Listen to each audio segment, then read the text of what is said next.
Hello everyone and welcome to your Cambridge National Level 2 Sports Studies webinar. Today we will focus on the RO51 Contemporary Issues in Sport unit, with a specific focus on Learning Outcome 1, understanding the issues which affect participation in sport. We will focus on the user groups who participate in sport and the possible barriers which may prevent participation in sport. Throughout this webinar, you may see the following 4 icons. What the icons should do is explain how the webinar format works. Throughout this webinar, we aim to introduce new content in small steps, guide your learning through questions and modelling, give you time to practice independently, and allow you time to reflect on your strengths and areas of weakness. In order to ensure you are collating as much information as possible, you will need the following 4 things. Something to make notes on, either a piece of paper or an exercise book, 2 different coloured writing implements, something to time yourself working, either a stopwatch or a mobile phone, and the Microsoft Forms self-assessment. This will be linked in Microsoft Teams, however you do not need to fill out the self-assessment until the end of the webinar session. Okay, so now you've got the time to pause the video and collect your equipment. If you are already equipped with the necessary things, then you may continue. Okay. So the first things we need to think about is the potential user groups who may participate in sport. The user groups can be put into 8 different categories: ethnic minorities, teenagers, children, full-time workers, retired or over 50s, disabled, the unemployed, and single parents. Your first task is to pause the video and name 4 different user groups who might take part in sports and physical activity. This retention task should not take you any longer than a minute. Off you go. Okay, welcome back. On your paper or in your books, you should have listed 4 different user groups. If you have any of the following: disabled, teenagers, single parents, retired or over 50s, children, the unemployed, ethnic minorities, or the full-time workers, then you can give yourself 4 marks. If you hadn't managed to remember 4 different user groups, in a different coloured pen, please fill out the answers so that you can use your notes as a form of revision closer to your exam. Okay, so now we need to think about the possible barriers which affect those specific user groups from participating in sport. Each user group will have specific needs that must be addressed if they are able to participate in sport on a regular basis. These needs are referred to as barriers. In order to get them to participate, these barriers need to be removed. So what are the potential barriers? The first one then, lack of role models. A role model is someone who an individual aspires to be like. This could be because of similar physical characteristics or a similar background. An example may be that women lack role models due to women's sport not always being shown on TV, and some sports being perceived as being male-only sports. Another one, a lack of disposable income. After paying for food, things like housing or other expenses, perhaps some user groups do not have the money to participate in a sporting provision. For example, families who pay for childcare, the unemployed, or the retired. They often live off small pensions and savings. Next one, lack of free time. It may be that some people have other commitments, particularly for teenagers and children who either attend college or school, and when they return from college or school might be a part of other clubs and therefore don't have the time to take part in a sporting provision. Lack of awareness. One of the reasons that people do not often take part in a sporting provision is because they are not aware that it is taking place. Next one, lack of childcare. It may be that parents cannot get childcare at specific times sporting activities are taking place. Portrayal of gender issues by the media. We all know that the media plays a big part in influencing many people's choice of physical activity and their attitude towards sport and exercise. Women's sport has a much lower profile than men's and can influence participation rates, which as a result is often the reason for low participation by women. Next one, lack of provision. In order for people to participate in a sporting provision, there needs to be something that accommodates for all. It might be that certain sports aren't provided, or some lessons just do not meet the needs of participants, which then starts to have a detrimental effect on the participation rates. Last one, lack of access. It may be that some of the specific user groups cannot participate in a provision due to the lack of access. For example, people who are in wheelchairs, they'll need ramps to get to and from the building, so get in and out of the facility. They'll need bigger car parking spaces. They'll need something like lifts to get them in and out of a swimming pool, should that be the provision they'd like to take part in. They may even need adapted changing rooms and toilets. Your next task is to pause the webinar and use the information you have collated. You need to fill out the table. On the left hand side you have a barrier column, which gives you all the different potential barriers to prevent people from participating in sport. And on the right hand side you have got user groups affected column, okay, which isn't filled out. What you need to do is now pause the video. You've got 8 minutes to fill out all the different user groups that you think could potentially be affected by those barriers on the left hand side. Off you go.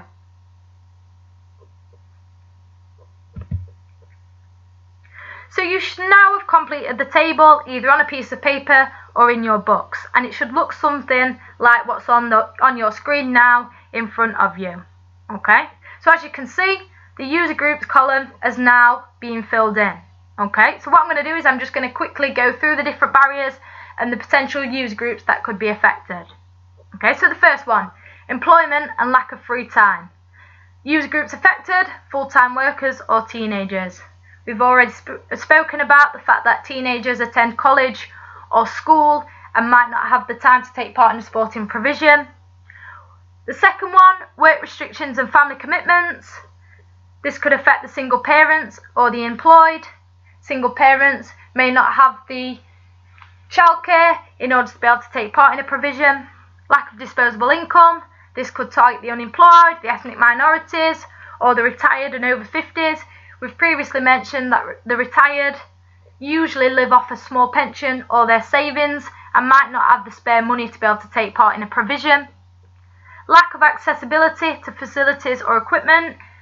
The disabled, we've previously mentioned about needing ramps to get in and out of the facility, needing lifts to manoeuvre around the building, a possible lift to get in and out of a swimming pool, for example. Lack of role models. This could target the ethnic minorities or the over 50s. Lack of provision of activities. This could target the children or the single parents. Lack of awareness of provision of activities, the unemployed. It might be that actually some sessions are free of charge or at a low cost, but because they're unaware of that provision taking place, then this prevents them from taking part. And lastly, portrayal of gender issues in the media. This can affect the children. We know that media has a big impact on our lives and the way that we live our lives, and that actually it perceives different sports in a different light, and therefore children might get influenced about what the social media are saying.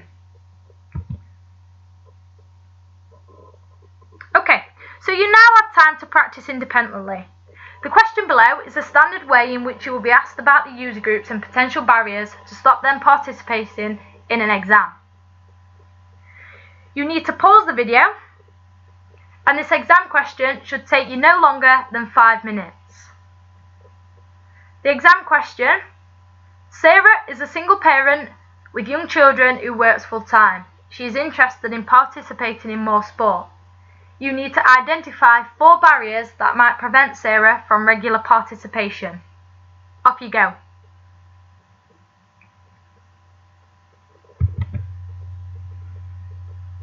Okay, let's see how you got on. As you can see on your screen, you have got the marking criteria. On the left-hand side, in that left-hand column, you would gain 4 marks from the following answers: lack of childcare or no childcare, lack of transport or no transport, lack of awareness, lack of free time, lack of role models.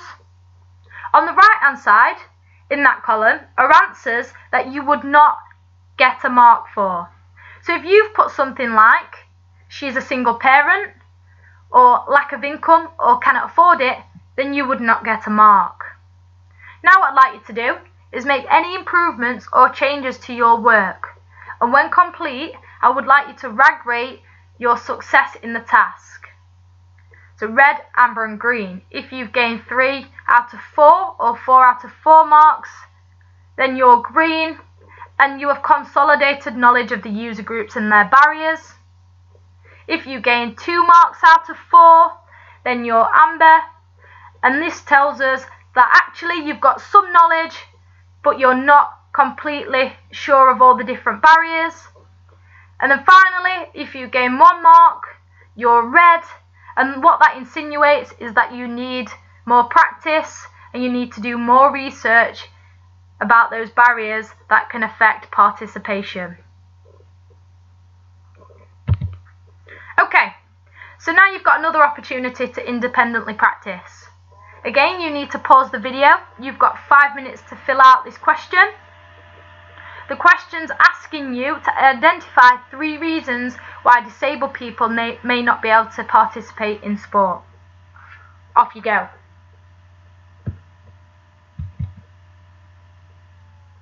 Okay, so let's have a look at the answers then. You would gain 3 marks if you have put something like lack of access to specialist facilities, lack of access to specialist equipment, lack of transport, no role models, lack of mobility, lack of specialist staff, or lack of confidence, or lack of self-esteem. You would not gain a mark if you have put lack of money or cost on its own. Okay, so we've come to the end of your webinar session. You should now be confident with the user groups who participate in sport and the possible barriers which affect participation in sport. Before we finish, what I'd like you to do is on your piece of paper or in your books, list 5 key questions or 5 key words from today's webinar lesson, which you feel are the most important. Off you go. Okay, great. So now you should have listed 5 different key words or 5 different key questions that you feel are the most important, which you have taken from today's webinar lesson. Okay, so now you've collated all the information on user groups and barriers in sport, you can now turn off your video and head over to Microsoft Teams. On Teams, in the Assignment tab, is a quiz. The quiz includes 7 key questions regarding the different user groups and the possible barriers. Please take the quiz to consolidate your understanding, and you will be given a score instantly as soon as you submit. The quiz will then inform your next steps. If you feel like you need to recap some of the key information, then feel free to replay this seminar or webinar lesson. Thanks for watching. See you later.